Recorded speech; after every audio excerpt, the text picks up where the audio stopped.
Hello बच्चों, नमस्कार। स्वागत है आप सभी का फिर से बेसिक मैथ के एक नए लेक्चर में। और इस लेक्चर में हम लोग पढ़ने वाले हैं, दिख रहा है जैसे कि अपरिमेय संख्याओं का जोड़ घटाव गुणा भाग पढ़ने वाले हैं।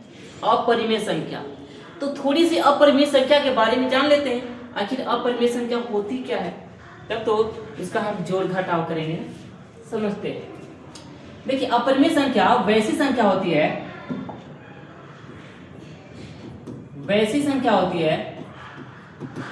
अपरिमेय संख्या वैसी संख्या जिसे p/q के रूप में नहीं लिखा जा सकता है, नहीं लिखा जाता है, नहीं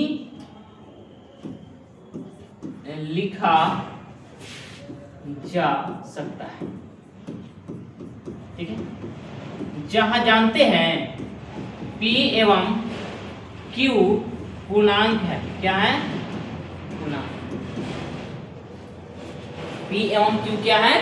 पूर्णांक। तो ध्यान समझेंगे आखिर होती क्या है। जैसे हम यहां पर लिख दिए 3/4, ये क्या है? परिमेय संख्या। लेकिन अपरिमेय संख्या को हम लोग ऐसे नहीं लिख सकते हैं।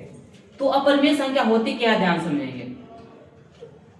जैसे यहां पर लिख दिए कि √3, ठीक है, क्या लिखे? √3 और बट्टा में √2, √3/√2। तो यहां पर तो आपको देखने को मिल जा रहा है, लग रहा है कि अरे ये तो p/q के रूप में है, बट्टा के रूप में तो है, ये बट्टा के रूप में है ना। तो कैसे यहां पर लिखा है कि वैसी संख्या जिसे p/q के रूप में नहीं लिखा जा सकता, यहां पर तो लिखा हुआ है। तो ध्यान से समझेंगे, यहां पर p क्या है? तो p क्या है? एक पूर्णांक है। क्या है? एक पूर्णांक। क्या है? पूर्णांक है। लेकिन ये रूट जो है ना, ये √3 पूर्णांक संख्या नहीं है। पूर्णांक का मतलब हम बता दिए हैं कि 0 से लेकर +1 +2 डॉट डॉट करके अनंत तक, और इधर माइनस, रूट में नहीं होना चाहिए। पूर्णांक संख्या रूट में होता ही नहीं है, बस इतना ही। पूर्णांक संख्या रूट में होता ही नहीं है, रूट में नहीं होता है।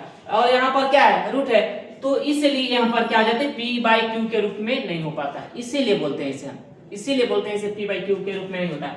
अब यहाँ पे समझ लेते हैं कि पूर्णांक संख्या होता कैसा है। तो ऐसा मिलेगा, देखिए, हमेशा मिलेगा रूट में, ये रूट में मिलेगा।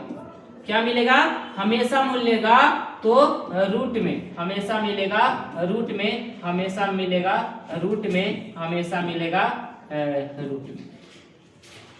अब देखिए, कुछ ऐसे भी होंगे जो रूट में होते हुए वो परिमेय होंगे। जैसे देखिए, यहाँ पे √4 है, तो ये क्या है? तो ये परिमेय है।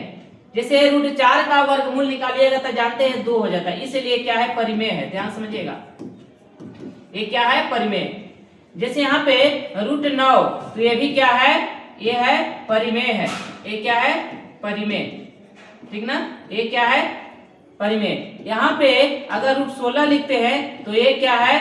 ये है परिमेय। ये क्या है? परिमेय। तो रूट में अगर ऐसा नहीं है कि सब रूट में रहे तो वो अपरिमेय ही होगा। रूट में रहे तो सब अपरिमेय, ऐसी बात नहीं है।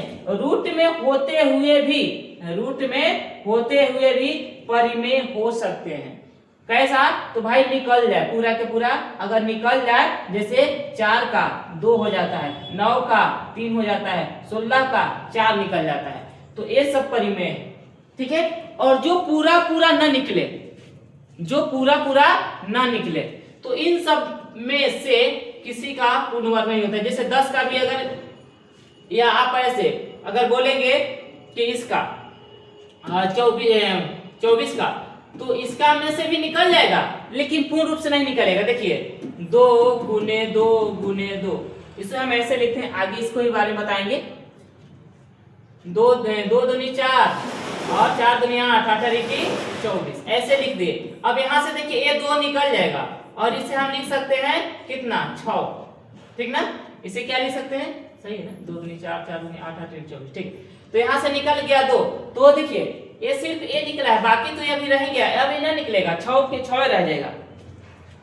तो जो पूर्ण रूप से निकल जाता है, जो पूर्ण रूप से निकल जाएगा वो परिमेय हो जाता है, और जो ना निकले वो अपरिमेय। इसका मतलब बस इतना ही समझना है कि रूट में रहे, क्या रहे, रूट में, ठीक ना।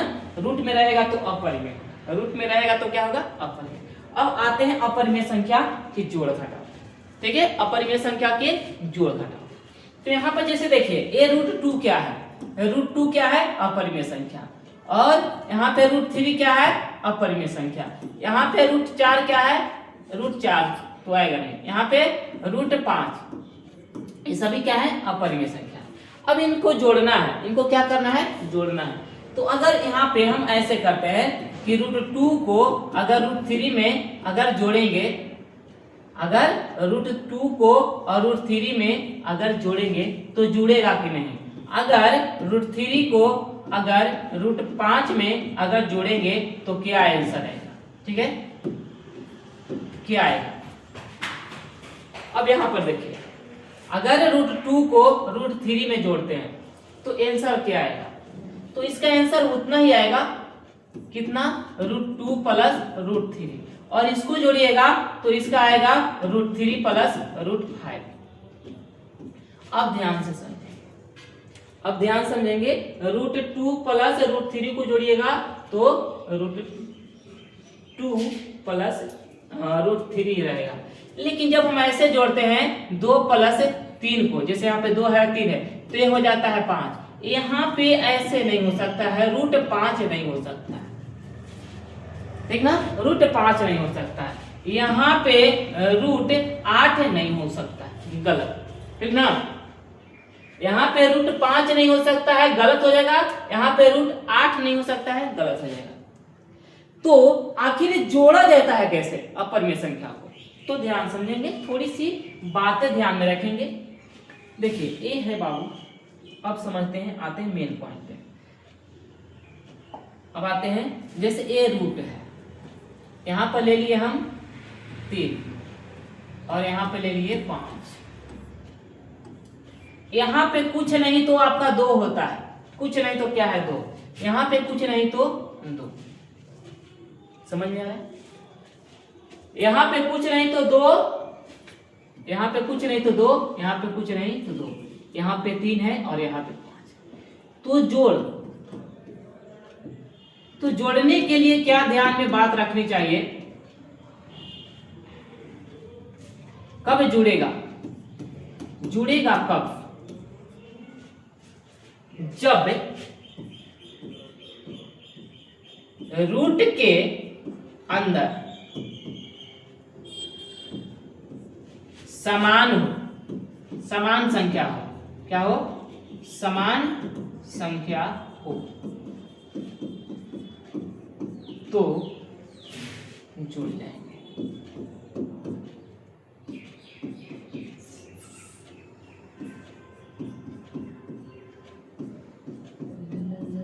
रूट के अंदर अगर समान, तो यहां पर देखिए रूट के, ए रूट के अंदर इसे नहीं बोलते हैं, रूट के अंदर ए वाला है, ठीक ना, ए वाला, तो ए बोलते हैं, ए जो है ना ऐसे ऐसे ऐसे, तो यहाँ पे जो रहेगा उसको बोलते हैं रूट के अंदर। तो यहाँ पर 3 है और यहाँ 5 है, इसलिए नहीं जुड़ने वाले, ठीक ना, यहाँ पे रूट 3 है और यहाँ पे रूट 5 है, इसलिए नहीं जुड़ेंगे, इसलिए ये नहीं जुड़ेंगे, ठीक ना। अब बोलेंगे यहाँ पे समान है, यहाँ पे समान है, देखिए जैसे यहाँ पे अगर यहाँ पे रूट 3 है और प्लस का यहाँ पे 2 रूट 3 है तो ये जुड़ जाएंगे, कैसे, यहाँ पर देखिए यहाँ पे कुछ नहीं तो क्या है 2 है, यहाँ पे कुछ नहीं तो क्या है 2 है, कुछ नहीं तो 2, ठीक ना।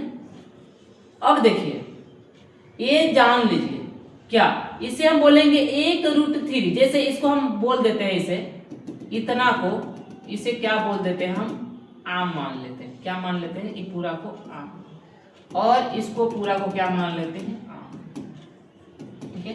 तो यहाँ पर ए गो आम, ये टोटल ये जो है ना ए आम हो गया, तो यहाँ पर ए गो आम और यहाँ पर कितने आम, 2 गो आम, तो टोटल कितने हो जाएंगे, 1 गो और 2 गो, 3 आम, कितने हो जाएंगे?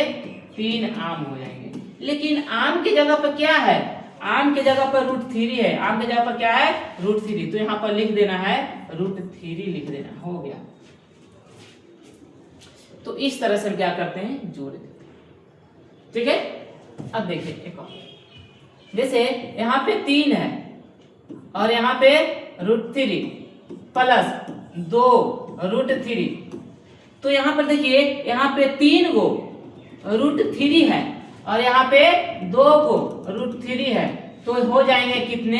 3 गो और 2 गो कितने? 5 गो √3 हो जाएंगे। ठीक ना? कितने हो जाएंगे? 5। अगर यहाँ पर 4 √3 और प्लस के 3 √3, तो यहाँ पर कितने हो जाएंगे? 4 गो और 3 गो कितने? 7 गो और √3। ऐसे आंसर हो गया ये। यहाँ पे 7 √। ठीक है, समझ में आए? तो आज के लिए इतना ही लेक्चर रखते हैं और अगले लेक्चर में हम फिर से यही से स्टार्ट करेंगे और बहुत ही अच्छे तरीके से, यह जो भी अगर नहीं समझ में आए तो अगला लेक्चर में आपको 100% अच्छी तरह से पूरी तरह से समझ में आ जाएगा। ठीक है, अगर नहीं समझ में भी आया होगा थोड़ी सी, ठीक है, तो टेंशन लेने की कोई बात नहीं है। अगले वीडियो में हम लोग अच्छी तरह से सीख लेंगे। ठीक है, वीडियो अच्छी लगे तो लाइक कीजिएगा और चैनल को सब्सक्राइब और शेयर में जरूर करिएगा। ठीक है, फिर मिलते हैं अगले वीडियो में, तब तक के लिए ओके।